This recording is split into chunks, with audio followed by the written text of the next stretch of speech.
우리 2025년 12월 마지막 주 공과교육 시작하도록 하겠습니다. 마지막 주 공과는 우리 졸업 예배로 드려져서 시간이 이렇게 거의 할애되는 게 참 쉽지 않은 시간이기도 한데요. 특히나 이제 3학년 친구들은 반별로 사진 촬영도 있어서 3학년 같은 경우는 어려울 수 있는데, 또 가능하신 반들은 꼭 모여서 이 공과가 진행되었으면 좋겠습니다. 또 선생님들도 마무리 그대로 이제 옮겨가는 반도 있지만 그렇지 않은 반도 있고 또 하니까, 이 말씀을 통해서 또 마지막 공과 시간을 통해서 아이들과 마무리가 아름답게 이루어질 수 있으면 좋을 것 같습니다. 매번 제가 내년 새롭게 시작하면서도 말씀드리겠지만, 이것은 제가 가이드라인을 드리는 거고요. 이것을 선생님들께서 자신의 것으로 소화하셔서 반의 상황과 환경에 맞게, 그리고 아이들의 성향에 맞게 이것을 활용하시면 되고, 이것이 우린 시간이 없다 하면 5분으로 이제 압축하셔도 하셔도 되고, 1, 2, 3, 4 중에 1번과 마지막만 하셔도 되고요. 그런 식으로 이 공과를 소화하셔서 활용해 주시면 좋을 것 같습니다. 졸업예배 어떤 말씀 전할지 고민하고 묵상하다가 마태복음 16장 이제 베드로의 메시지를 함께 마지막 말씀으로 나누고자 합니다. 함께 나눠보도록 하겠습니다. 마태복음 16장 23절 24절 말씀을 가지고 함께 나누고요. 길을 잃어도 괜찮다라는 제목으로 함께 말씀 나누고자 합니다. 첫 번째는 우리 한 해 동안 다짐을 고백해 보는 것, 어떤 다짐을 했었고 그것이 얼마나 실천됐는지 한 해를 돌아보는 시간 갖도록 하겠습니다. 자, 이렇게 다짐으로 시작한 이유가 있습니다. 마태복음 16장에 베드로가 놀라운 그의 다짐, 충성, 각오라고도 볼 수 있죠. 이것이 나오거든요. 자, 그것을 중심으로 이제 살펴보고자 하는데, 16장 16절을 보면 우리 놀라운 베드로의 고백이 나오죠. 시몬 베드로가 대답하여 이르되 주는 그리스도시요 살아계신 하나님의 아들이시니이다 라고 고백합니다. 이 고백은 놀라운 고백이 맞습니다. 주는 그리스도십니다. 살아계신 하나님의 아들이십니다. 사람들이 나를 누구라 하느냐라고 했을 때 베드로는 자신의 신앙 고백, 사람들이 누구는 모세라고 엘리야라고 합니다 할 때 나의 고백을 예수님께 멋지게 했죠. 자, 이 고백을 들으신 예수님께서 이런 약속을 해주셨습니다. 뭐냐? 베드로라, 내가 이 반석 위에 내 교회를 세우리니, 교회를 세우시겠다. 음부의 권세가 이기지 못할 것이다 라고 합니다. 무슨 말일까요? 교회를 세운다. 이 반석 위에 내 교회를 세운다. 무슨 말일까요? 자, 이 마태복음 16장 18절은요, 이 땅의 교회의 뿌리가 되는 말씀이기도 합니다. 우리는 보통 교회라고 했을 때 많이 들어보셨을 거예요. 교회는 건물 그 이상의 의미를 갖습니다. 때론 건물이 아니다라고까지 표현하죠. 교회란 무엇이냐? 바로 이 고백을 하는 자들을 교회라고 합니다. 그러니까 주님이 그리스도시다. 주님이 나의 구원자이십니다. 그 구원자는 살아계신 하나님의 아들이십니다. 라는 고백을 하는 자들을 우리는 교회라고 부르는 거죠. 자, 그래서 이 교회에게 있어서 이 베드로의 고백은 정말 중요한 고백이 되는 겁니다. 이 고백 위에 교회를 세우시겠다. 이 고백이 바로 교회다라고 말씀하신 거예요. 그 교회는, 그것을 고백하는 자들은 음부의 권세가 이기지 못할 것이다 라고까지 약속해 주시죠. 자, 그런데 여기서 끝나지 않습니다. 이 말씀 이후에 예수님께서 21절을 보면 자신의 죽음에 대해 예언하십니다. 이때로부터 예수 그리스도께서 자기가 예루살렘에 올라가 장로들과 대제사장들과 서기관들에게 많은 고난을 받고 죽임을 당하고 제3일에 살아나야 할 것을 나타내셨다라고 합니다. 자, 고난을 받을 거고 죽임을 당할 거고 근데 다시 살아날 거야 말씀하셨대요. 어떤 걸 약속하신 후인가요? 이 말씀이에요. 분명 교회를 세울 거고 음부의 권세가 너를 이기지 못할 거다라고 약속해 주셨거든요. 자, 베드로의 입장이 되어봅시다. 베드로의 입장에서 이 말씀을 들었을 때 어땠을까요? 분명 조금 전까지만 해도요, 교회를 세우실 거고 음부의 권세가 이기지 못할 것이다 라고 약속해 주셨어요. 베드로에게 있어서는 말이 안 되는 상황이죠. 분명 조금 전까지만 해도 하셨던 그 약속과 그 권세는 다 어디 가고 지금 예수님 죽는다고 하시는 거예요. 자, 그래서 이 복음서 전체를 보면 베드로가 굉장히 불같은 성격인 걸 알 수 있죠. 22절을 봅시다. 베드로가 예수를 붙들고 항변하여 이르되 주여 그리 마옵소서 이 일이 결코 주께 미치지 아니하리이다. 불같이 지금 대답하는 겁니다. 주여 그리 마옵소서 이 일이 결코 주께 미치지 아니할 것입니다.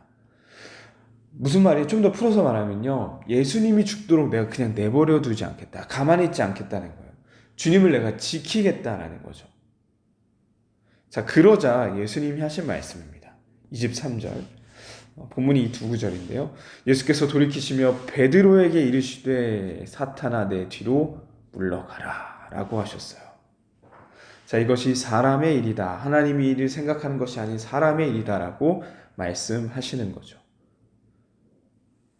자, 여기서 우리 오늘의 주제와도 같은 말씀인데요, 자, 분명 놀라운 고백이었고 주는 그리스도시요 살아계신 하나님의 아들이라는 놀라운 고백이 있었고, 더 충성스러운 고백이죠. 주님이 그냥 죽게 내가 내버려 두지 않겠습니다. 내가 주님을 지키겠습니다 라고 했는데요, 사탄아 물러가라 말씀하셨어요.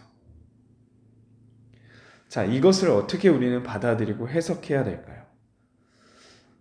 남포교회 원로 목사님이시죠, 박영선 목사님께서 이 부분을 이렇게 표현합니다. 인간이 자기가 가진 최선으로 하나님의 사역에 도움이 된다고 여김으로써 자기 할 일 다 했다고 생각하는 것, 그렇게 완성되는 세계의 질서와 가치를 예수님은 사탄이라고 부른 것입니다 라고 말해요. 자, 자기가 가진 최선과 최고의 것으로 이게 하나님의 사역에 도움이 된다라고 여김으로 내 할 일 다 했다라고 생각하는 거, 그거 예수님이 그걸 가지고 지금 사탄이라고 표현하셨다라는 거죠.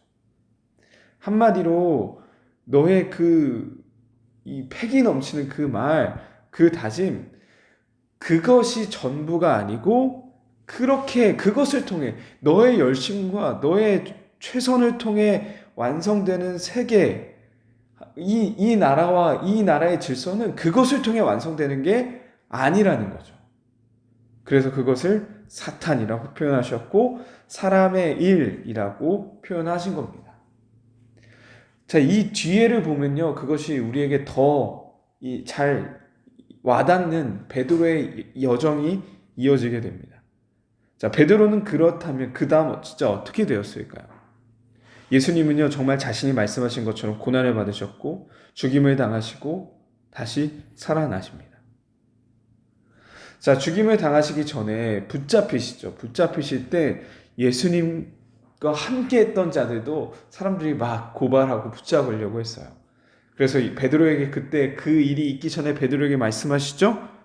뭐라고 말씀하십니까? 마태복음 26장을 보면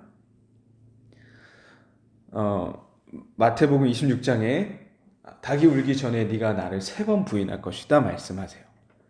자, 근데 마지막 26장의 마지막에 가면 베드로가 정말 예수님을 3번이나 나는 그 사람을 모릅니다, 함께하지 않았습니다, 3번 부인한 후에 닭이 울게 되죠.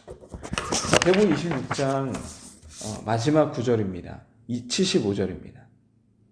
이에 베드로가 예수의 말씀에 닭 울기 전에 내가 3번 나를 부인하리라 하심이 생각나서 밖에 나가서 심히 통곡하니라.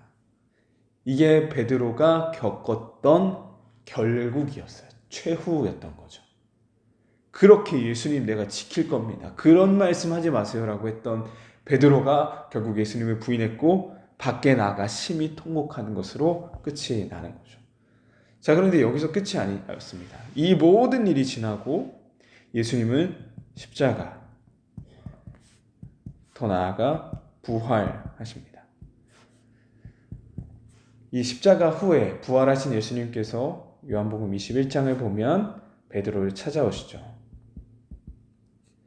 베드로 찾아오셔서 말씀하시죠. 요한복음 21장 15절 베드로야 네가 나를 사랑하느냐, 요한의 아들 시몬아 네가 나를 이 사람들보다 더 사랑하느냐 물어보셔요. 사랑하느냐. 그리고 나서 베드로에게 내 양을 먹이라 하면서 귀한 사명을 맡기시죠. 그래서 사도행전, 이어지는 사도행전을 보면요, 베드로가 얼마나 하나님께 귀하게 쓰임 받는지 모릅니다. 자, 우리 여기서 한번 짚어봐야 됩니다. 예수님께서 베드로에게 하신 말씀이에요. 사탄아 물러가라.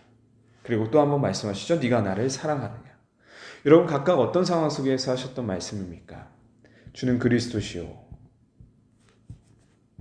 주는 그리스도시요. 살아계신 하나님의 아들이십니다. 자, 그리고 밑에서 22절에서 말했죠. 이 일이 결코 주께 미치지 아니하리이다. 이 일이 결코 주께 미치지 않을 겁니다. 이 일이 무엇입니까?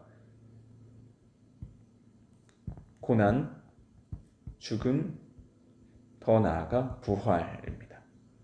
그러니까 고난 당하시고 죽음 당하실 리가 없다는 거죠. 결코 주님께 그런 일이 없을 겁니다. 베드로에게 하셨던 상황이에요. 이 상황 속에서 사탄아 물러가라 말씀하셨습니다. 자, 그렇다면 네가 나를 사랑하느냐는 무엇이죠? 3번 부인합니다. 좌절했고 스스로에게 실망했죠.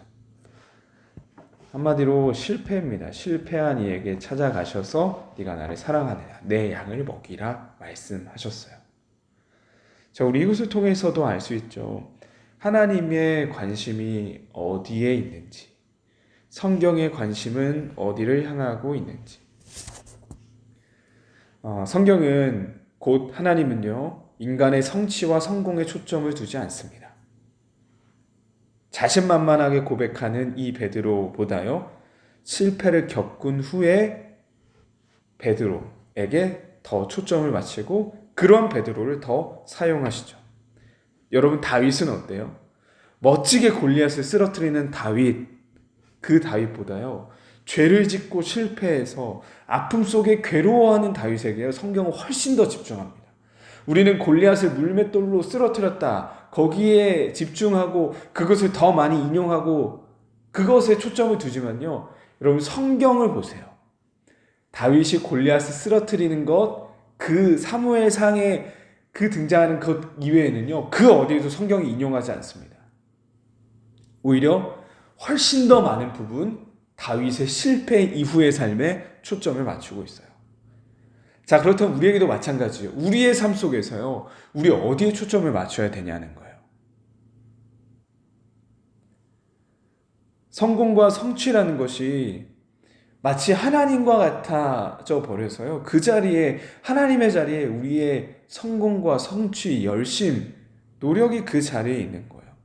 그러니 어떤 일이 벌어지냐? 하나님이 더 이상 필요가 없어지는 거죠. 다윗의 결국도, 베드로의 마지막도요, 결국엔 하나님이 자기 자리로 돌아오게 하신 거예요. 결국 우리에게 중요한 건 하나님과의 관계거든요. 하나님이 그 관계를 회복시키시기 위해 그들의 이 모든 여정 가운데 일하셨던 겁니다. 인간의 결심과 결단, 성공과 성취는요, 결코 완전할 수 없고 영원할 수 없어요. 그래서 자기의 위치를 벗어났던 이들이 어떻게 회복되어져 가는지를 예수님은 베드로를 통하여서, 그리고 하나님께서는 다윗이라는 인물을 통하여서 우리에게 가르쳐 주고 계신 거죠. 우리의 초점이 어디에 맞춰져야 하는지 다시 한번 돌아볼 수 있기를 바랍니다. 그렇다고 해서 하나님과의 관계, 그러니까 결국 신앙생활을 열심히 하라는 거 아니냐, 거기에 더 쏟아야 되고 더 거기에 올인해야 된다는 거 아니냐, 그것만 말하는 게 아닙니다. 결국 하나님과의 올바른 관계가 회복이 된다면요, 우리의 일상이 회복되는 거거든요. 올바른 관계 안에서 나오는 열심이 되어야 하지, 그 관계를 뛰어넘는, 벗어나는 열심이 되어서는 안 된다는 걸 말하고 있는 겁니다. 자, 3번, 우리의 삶을 돌아보세요. 각자의 삶을. 어떤 모습들이 더 많이 나오고 있습니까? 자신감 있고 충성스러운 각오의 베드로, 실패와 좌절 속에 있는 베드로. 우리의 삶은 어때요? 어디에 더, 어떤 게 우리의 삶 속에 더 많이 나타나죠? 돌아볼 수 있기를 바라고요. 하나님의 초점이, 그리고 성경의 초점이 어디에 더 맞춰지고 있는지를 다시 한번 기억해 볼 수 있기를 바랍니다. 결국엔 하나님과의 관계, 올바른 관계 안에서 우리가 우리의 맡겨진 삶을 살아가야 되고, 그 올바른 관계는요, 바로 내가 어떤 위치에 있는지를, 관계를 생각해 보세요. 내가 어떤 위치에 있는지, 나는 어떤 위치에 있고 하나님은 어떤 위치에 두는지가 우리에게 가장 중요하다는 거예요. 제가 마지막에 인용할 구절과 내용은 유다서 말씀입니다. 유다서 1장 6절을 보면, 또 자기 지위를 지키지 아니하고 자기 처소를 떠난 천사들을 큰 날의 심판까지 영원한 결박으로 흑암에 가두셨으며 라고 해요. 자, 쉽게 말하면요, 자기 위치를,